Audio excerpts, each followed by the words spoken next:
kvačkanje je ena taka umetnost, bi jaz temu rekla, ustvarjanja, razmišljanja na drugačen način. Čeprav včasih je pot malo trnjava, da prideš do tja.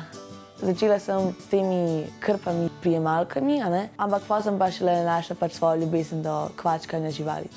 Da se jih tako objeti, pa luštne so. Sem tudi kvačkala že kakšna oblačila ali pa kaj, ampak na koncu so mi živalice še vedno najljubše.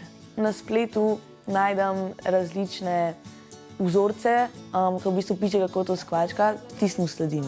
Če so take malo manjše, recimo čebelice pa miška, rabim tako kakšno uro, drugače pa kakšne 3 urice. Vse skupaj, ki moram še zašiti večinoma. Definitivno mi kvačkanje pomaga pri tem, da se sprostim, zraven pa poslušam podcaste ali pa tudi kakšen film ali pa serijo gledam zraven. Nekateri gledajo na to tako, da je to za babice, ampak pol je pa tudi ful veliko mladih na naši šoli, se mi zdi, da to ful rad dela. Tudi fantov, recimo, imamo prav kvačkarski krožek.